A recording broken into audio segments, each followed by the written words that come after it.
네, 안녕하세요, 여러분. 5월 7일 목요일 아침입니다. 아침 공부 시작하는 지금 시간 6시 2분 되었습니다.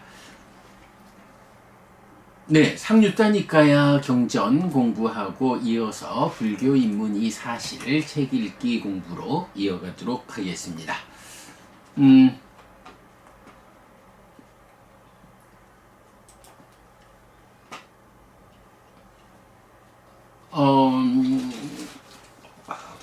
어저께 우리가 기쁘게 하는 것경 이래서 뭐 아무리 풍경이 좋고 좋은 것이 많이 있다 해도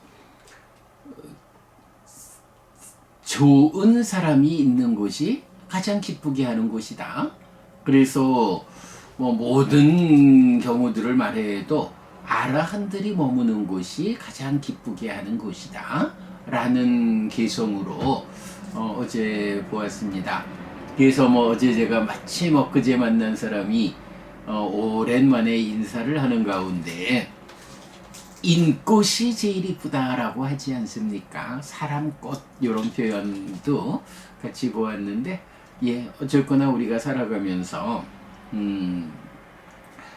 정말 아름다운 사람꽃과 더불어 살아갈 수 있으면 참 좋겠고, 또한 그러기 위해서는 내가 그들에게 사람꽃으로 역할할 수 있을 때 우리가 그런 기쁘게 하는 곳의 삶을 일상적으로 살아갈 수 있다. 이제 그런 부분 보았어요. 어저께도 제가 뭐 요번 마음 발표회 건과 관련해서 티벳 사찰 다 다녀왔어요. 근데 이제 거기를 갈 때면 유독 만나지는 분이 있어요. 또 지난번에는 통도사 쪽에 일이 있어 갔다 오는데 만나가지고 법당에 심으라고 꽃을 몇 포기 이렇게 사주셔가지고 우리 법당 화단에 꽃을 이제 심어 놓았는데, 그래서 이제 그분이 또 계셔가지고 이제 뭐 인사하면서 제가 스승을 잘 만나야 합니다. 이렇게 스승을 만나셨을 때 공부해야 합니다. 좋은 스승과 더불어 살아가는 일이 어려운 일이고, 이렇게 좋은 스승을 만난다 라고 하는 행운이 함께 할 때 공부해야 합니다 라고 이야기를 했는데, 예, 바로 그런 거죠. 아라한들이 머무는 곳이 가장 기쁘게 하는 곳이다. 스승과 함께하는, 바르게 부처님의 길을 이끄는 그런 스승과 함께 하는 것, 그것이 가장 기쁘게 하는 장소고, 그러할 때 우리가 최선의 노력으로 공부해야 한다 라는 뭐 그런 주제 우리 어저께 살펴보았고요. 자, 오늘은 이어서 11번 상류다 16번 제사하는 자 경입니다.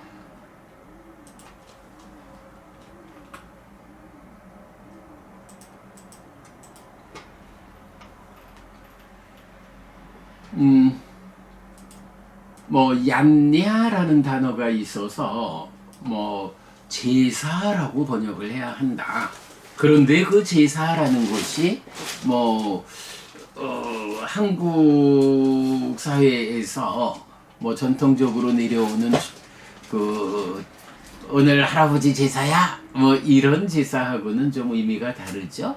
얀냐 제사의 사전적 의미로 타당한데, 나에게 오랫동안 이익과 행복이 있기를 바라고 하는 행위를 제사 이렇게 표현을 하죠. 그 제사의 동사형이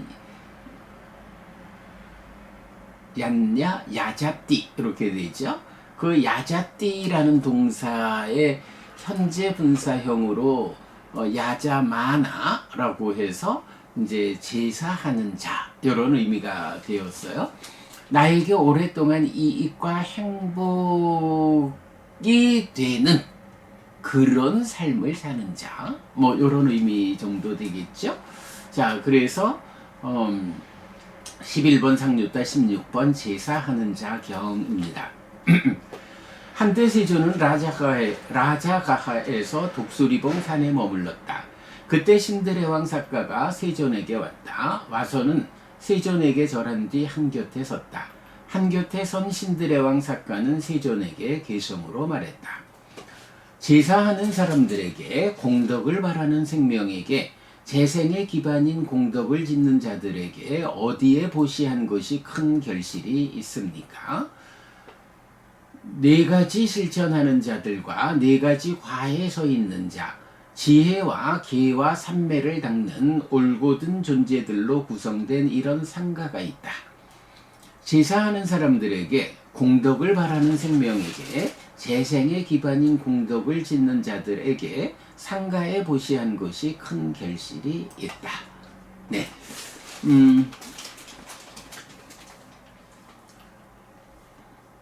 뭐 요 경도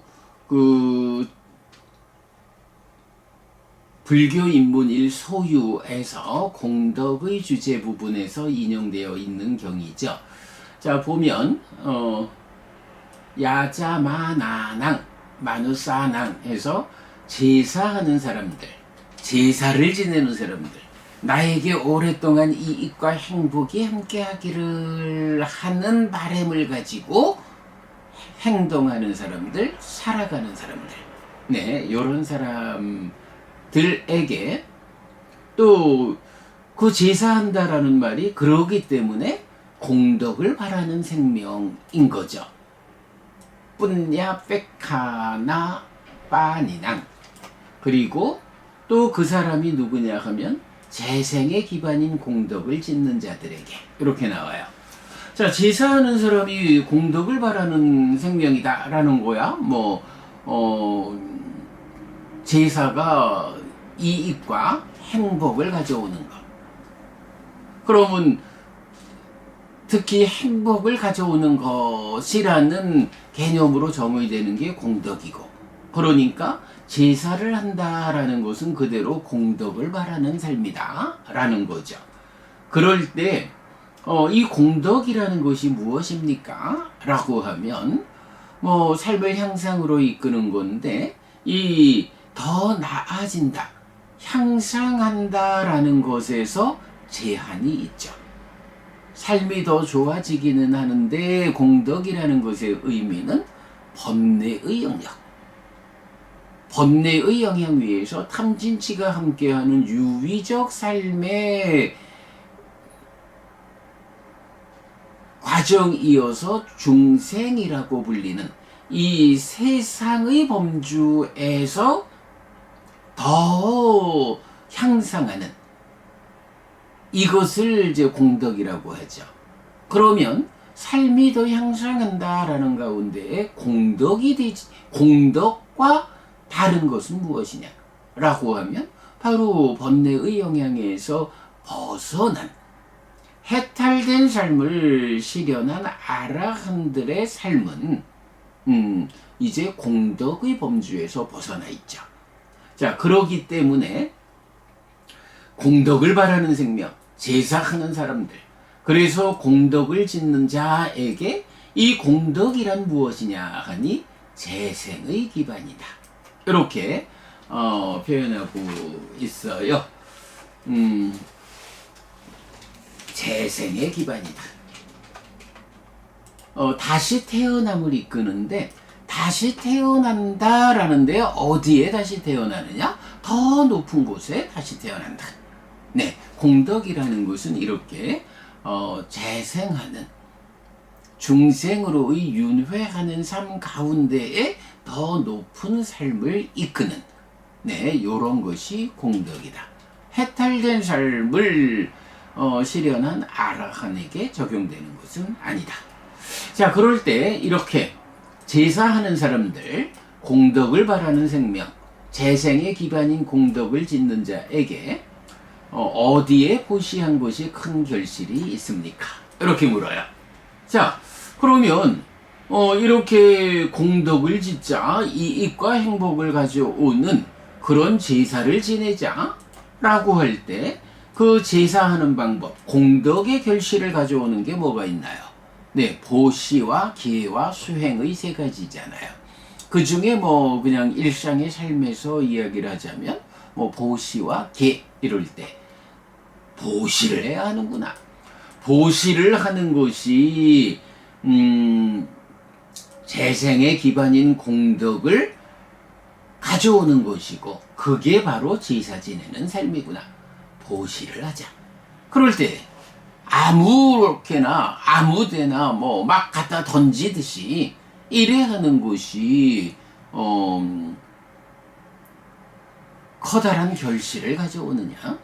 라고 하면 이제 부처님은 보시에 대한 중요한 기준 하나를 말하죠. 이렇게 복전인 성자들이 있는 여기 불교에서는 어때요? 보시를 한다라고 할 때 이 보시에 의해서 생겨나는 결실의 크기, 보시의 크기가 주는 자가 아니라 받는 자에 의해서 결정된다. 왜? 복전이라는 개념이 있어서 내가 아주 작은 씨앗 하나를 뿌리더라도 그 씨앗이 떨어져서 싹을 틔워서 나무로 자라나서 많은 결실을 돌려주는 이런 성자라는 복전이 있는 곳, 불교에서는 베푸는 일이 중요하죠. 보시해야 되죠. 그러나 그 보시를 어디에 해야 합니까? 라고 할 때, 그 보시가 가져오는 결실의 크기가 차등된다. 뭐 기본적으로 복전인 성자들이 나의 작은 보시를 받아서 싹 틔워가지고 무럭무럭 자라나게 해서 많은 결실로 돌려주는. 그래서 어디에 보시하는 것, 이것이 중요하냐? 중요하다. 우리가 우리 주변에서 이렇게 복전인 성자를 일상으로 만날 수 있다 하면 뭐 더 다른 생각이 필요치 않죠. 복전인 성자님들에게 보시하면 되죠. 그러나 현실적으로 우리가 복전인 성자님들을 만날 수 없을 때 그때는 어찌해야 하나요? 예, 복전인 성자가 되는 길로 나아가는 사람들, 달리 말하면 바르게 배워 알고 실천한다. 팔정도를 바르게 배워 알고 실천하는, 그래서 탐진치를 제어하는 그 길을 가는 사람들, 탐진치가 직접 제어되지는 않더라도 탐진치가 자라나서 행위에 와 있을 때 간탐과 진해와 사견이라고 하는, 이런 간탐진해 사견이라는 악업을 제어해가는 사람들, 그래서 스스로 삶을 더 향상으로 이끄는 사람들, 이런 사람들에게 보시하는 것이 커다란 결실이 있다. 물론 뭐 그 이전에 우리 삶의 가운데 정말로 사는 일이 힘들어서 나의 도움을 기다리는 이런 사람들에게 보시하는 것, 양면이죠. 나의 도움을 간절히 구하는 사람들에게 보시하는 것, 그리고 이렇게 삶을 향상으로 이끄는 사람들에게, 수행자들에게 보시하는 것, 이 두 가지가 커다란 결실을 가져오는 보시행위죠. 그런데 그것만이 아니죠. 뭐 우리가 이제 여러 경, 뭐 보시분석경이라든가 웰라마경이라든가 하여간 불교 인문일 소유에서 소개되는 많은 경들에서 보고 있지만 뭐니 해도 으뜸은 어디예요? 제사를 지내는 자에게 맨 앞에 있는 것은 상가다 라고 해서 심지어는 부처님에게 보시 올리는 그 제사에 대해서도 부처님은 나에게 보시하는 것보다도 더 큰 공덕을 가져오는 것은 상가에 보시하는 것이다 라고 상가에 대해서 보시할 것을 늘 이끄시죠. 그러기 때문에 이제 신드레왕 사가가 어디에 보시한 것이 큰 결실이 있습니까? 라고 여쭤봤을 때 네 가지 실천하는 자들과 네 가지 과에 서 있는 자. 자, 네 가지 과라고 하는 게 뭐예요? 예류과, 일례과, 불한과, 아라한과 이렇게 돼 있죠. 그리고 실천하는 자들 하면 예류도, 일례도, 불한도, 아라한도 라고 해서 사상팔배의 성자들. 호트로는 넷이요, 쌍으로는 넷이요, 호트로는 8인 성자들, 복전인 그분들, 그리고 지혜와 계와 삼매를 닦는 올곧은 존재들로 구성된 이런 상가가 있다. 사상팔배의 성자이거나 지혜와 계와 삼매, 계와 정과 해, 계정해 를 닦는 올곧은 존재들로 구성된 이런 상가가 있다. 제사하는 사람들에게, 공덕을 바라는 생명에게, 재생의 기반인 공덕을 짓는 자들에게 상가에 보시한 것이 큰 결실이 있다 라고 부처님 상가에 공양하라 라고 답을 주시죠. 왜 상가에 공양해야 하나요? 이제 부처님께서 깨달음을 성취하셨죠. 그래서 당신의 삶을 완성한 것에 이어서 당연함을 가지고 세상의 많은 존재들을 향상으로 이끄는 이제 그런 삶을 안내하고 있고요. 그러면 그런 삶을 부처님 살아생전만 할 것이냐, 아니면 부처님 돌아가시고도 오래도록 이렇게 많은 생명들을 향상으로 이끄는 이 가르침이 우리 사회의 보편적 기준이 되어야 할 것이냐. 이래 할 때 당연히 후대의 많은 사람들에게까지도 이 부처님의 깨달음이 확인되고 유지되고 전승되어야 하는 이런 필요가 있는데, 자, 이제 부처님의 제자들을 출가자와 제가자 이렇게 구분할 때 출가자가 해야 하는 본연의 역할이 뭔가요? 바로 부처님의 깨달음, 부처님의 가르침을 확인, 유지, 전승하는 이 역할을 해줘야 되거든요. 그런데 만약에 출가자들이 생계가 힘들어서 의식주와 약품이라는 이 필수품을 조달받지 못해가지고 어쨌든 몸에 구속된 삶은 몸을 유지해 주지 않고는 유지될 수 없으니까 이런 필수품이 조달되지 않아가지고 출가자가 직접 조달하기 위해서 나선다. 달리 말하면 일을 해야 한다, 돈을 벌어야 한다. 이런 상황이 되면 어찌 되나요?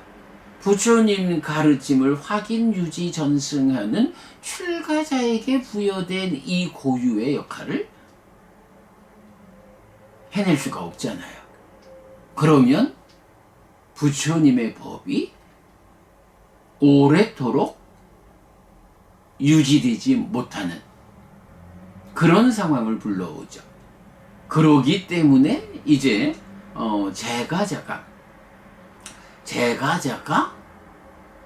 여법한 실천이라는 가르침처럼, 자, 세상에서 가족과 더불어 경제활동을 유지하는 우리가 출가자들이 필요로 하는 의식주와 약품이라는 이 필수품을 상가에 공급하겠습니다.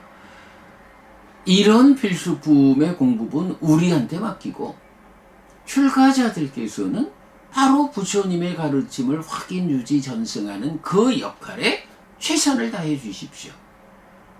요런 제가자의 역할과 출가자의 역할이 구분되고 이 역할에 어긋남이 없이 출가자가 제 역할을 하고 제가자가 제 역할을 하는 이런 잘 분담된 역할이 실행될 때 살아있는 동안 출가자도 제가자도 자기의 삶에 행복하고 삶을 향상으로 이끌면서 이러한 가르침이 오래도록 세상에 유지, 전승되는 이런 결과를 가져오게 되는 거죠. 바로 그런 이유 때문에 어떤 개인에 대해서 보시하는 것보다도 상가에 보시함으로써 이 상가가 공동의 힘으로 부처님의 가르침을 확인, 유지, 전승하는 이 역할을 다하는데 소홀함이 없게 하는 바로 이런 목적 때문에 이런 의미 때문에 상가에 보시하는 것이 심지어는 부처님께 공양 올리는 것보다도 더 커다란 결실이 있다. 이렇게 보시 분석경이죠. 부처님께서 말씀을 하시죠. 네, 오늘 제사 지내는 그러니까 제사하는 자 경에서는 뭐 바로 이렇게 제사한다. 제상의 기반인 공덕을 바라는 생명에게 어디에 보시한 것이 큰 결실이 있습니까? 라고 하는 주제에서 바로 이렇게 그 사상팔배의 성자들, 복전이 되는 성자들과 그렇게 개정해 세 가지 무더기를 닦는 존재들로 구성된 이런 상가에 보시하는 것이 큰 결실이 있다 라고 부처님 대답해 주시는 요런 내용 살펴보았습니다. 자, 여기까지 상류다 니카야 공부 마치고요. 이어서 불교 입문 이 사실 열애는 이것을 깨닫고 실현하였다 책 읽기 공부로 들어가겠습니다.